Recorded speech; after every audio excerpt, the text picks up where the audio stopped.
The business of Ukuthwala. Let's dive deeper into this business of Ukuthwala and Ukuthwalisa. Ukuthwala has become a prevalent concept in this country of ours, South Africa. We hear about this concept in social media day in, day out. Izinyanga claim to be experts in this field of Ukuthwalisa. They compete for the social media space, expressing their expertise in such a practice. What is really Ukuthwala? In the South African context, you cannot talk about Ukuthwala without mentioning the name Khoso Setunsa. Ukuthwalisa is an old practice that has existed for many generations in South Africa, Africa and the world. Just to give you a bit of a background to the story of Khoso Setunsa.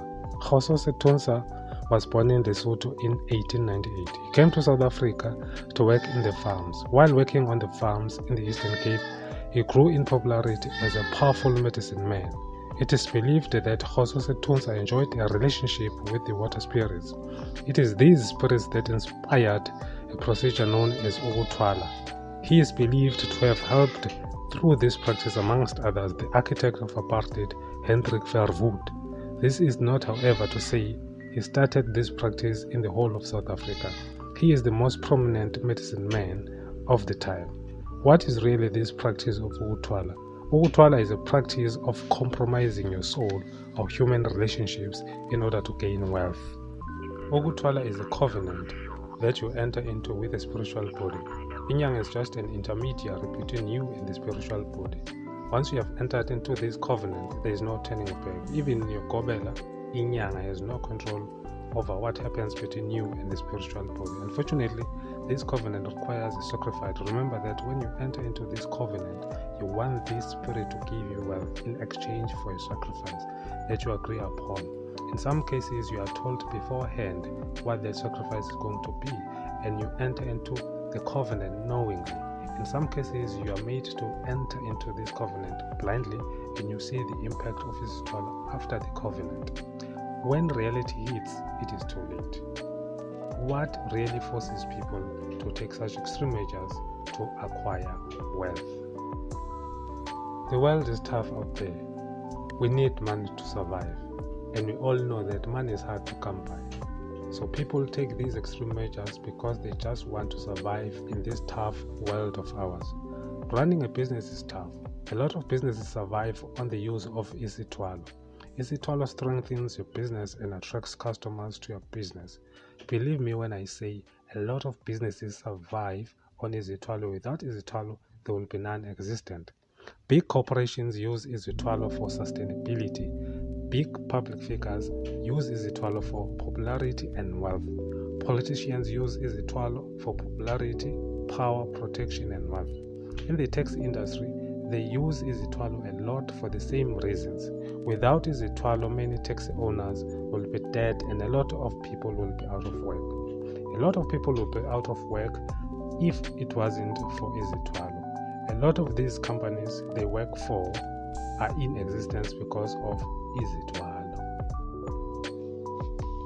The most common form of Ukuthwala is Ukuthwala Senyoka. There are different forms of Ukuthwala Senyoka, but I'll look at the most common ones. There is Ukuthwala Senyoka where you are given a statue that you are connected with. This statue has a snake spirit in it. Like all Ukuthwala that carry snake spirits, you shall see the snake with your naked eyes, but people around you will never see the snake. The spirit will give you unimaginable wealth, but obviously in exchange for a sacrifice, the human sacrifice. The reason why Ukuthwala require human blood is because human blood is more powerful than any other entity. It needs to be recharged with human blood so that it becomes more powerful. Another form of Ukuthwala Senyoka is the one that is used by men to acquire wealth.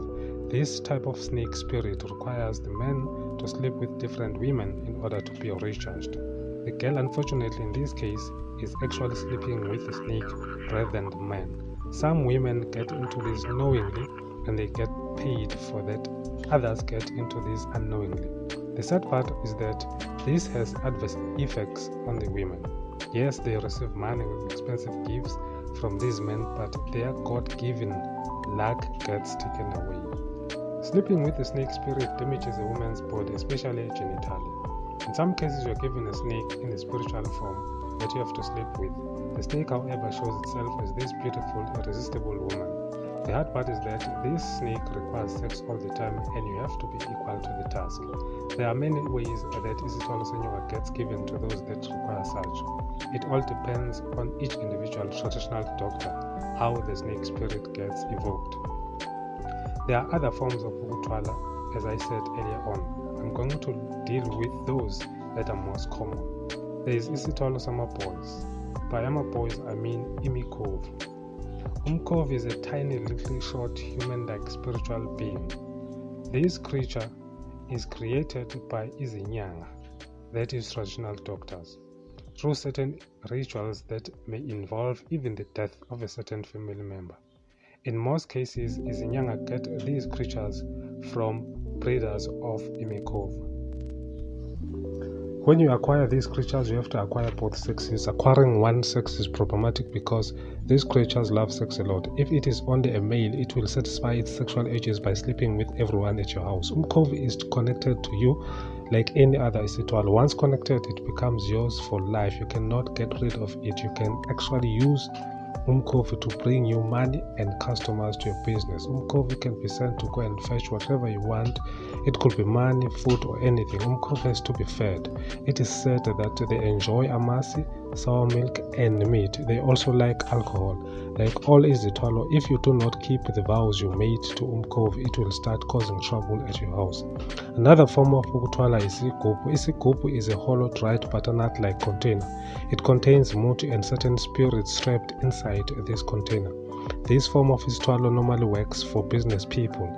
It attracts customers to the business and also provides protection to the business and the business owner. Obviously, there are terms and conditions that you have to abide by when you have isigubhu, and most of these isigubhu eat. You have to feed them something.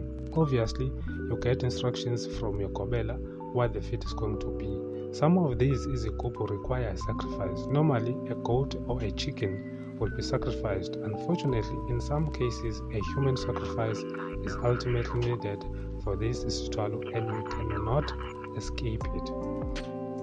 And it has to be someone close to your heart, your own blood. There is also isithwalo sopondo, an animal horn. Isithwalo sopondo works in the same way as isigubhu, except that it is more powerful than isigubhu. Normally, a ghost or the spirit of the dead is trapped into this horn. Upondo helps you get business favors in the form of government tenders and also attract customers to your business. It also provides protection to the business and the business owner. Believe me when I say isithwalo are real and they work. A lot of businesses are founded on such isithwalo. Whether we like it or not, we are all affected in one way or the other by isithwalo. The shop you buy from belongs to someone with isithwalo. The taxi you catch to and from work belongs to a person with isithwalo. The company you work for belongs to a person with isithwalo. Your pastor is isithwalo. That is just the world we live in.